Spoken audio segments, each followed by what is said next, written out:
Dans l'univers, il y a une particule nommée particule de Dieu, son nom le boson de Higgs. Cette particule a en effet, selon les physiciens, une importance capitale, car elle ferait que tous les éléments eau, feu, terre, pour ne citer que cela, existeraient, mais pas que.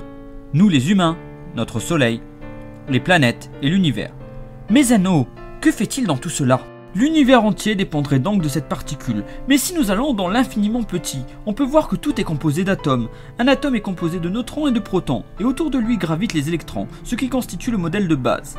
Si tout ceci reste en place, c'est dû à plusieurs forces qui permettent une association stable. L'électromagnétisme qui donne leurs propriétés aux atomes, et ainsi on peut voir les effets du boson de Higgs à l'œuvre. Je viens de vous parler d'autres forces. La matière est composée de 12 particules élémentaires séparées en deux grandes familles, les leptons et les quarks. Elles interagissent les unes avec les autres grâce à une autre famille de particules, les bosons.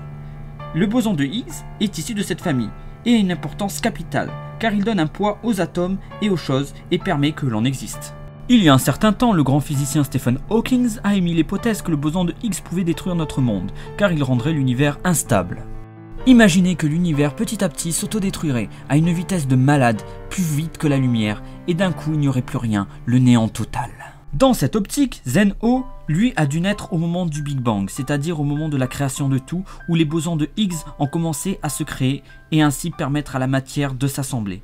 Lors de l'épisode de l'arc final de Mirai Trunks, on peut voir que Zeno crée deux boules de lumière. Ce sont des bosons de Higgs instables, ou plutôt un champ de Higgs inverse. Et alors là, tu vas me dire, qu'est-ce que tu viens de dire là? J'ai oublié de vous parler du champ de Higgs qui permet que toute la matière reste en place. J'ai simplifié en parlant du boson de Higgs, mais si on chipote sur les détails, c'est le champ de Higgs qui permet que la matière existe. Maintenant, revenons à nos bosons si vous le voulez bien. Ces champs de Higgs instables ont créé une réaction en chaîne, en détruisant les interactions entre les particules de matière dans l'univers, et créant ainsi une réaction en chaîne horrible qui détruit tout sur son passage. Et c'est ainsi que Zeno a tout détruit, un pouvoir horrible, cataclysmique. Et Zeno a fait banane à Mr. Zamatsu qui n'a rien pu faire vu qu'il était devenu l'univers et qui ne pouvait plus rien faire pour contrer cette attaque ultime. Pourquoi Zeno fait peur aux dieux? Car il peut détruire leurs particules spéciales, surtout les dieux de la destruction. Un indice avec cette équation. Pour les autres, rendez-vous dans cet épisode qui arrivera sous peu. Il y a encore une tonne de sujets sur Dragon Ball, et vraiment j'ai hâte de tous les découvrir. Ce Science Manga est déjà fini. Si vous voulez m'aider, likez, partagez la chaîne. J'ai un Tipeee, si ça vous branche, allez-y, donnez-moi un petit don. Sinon, à dimanche peut-être pour la grosse vidéo, ou à la semaine prochaine. Jana!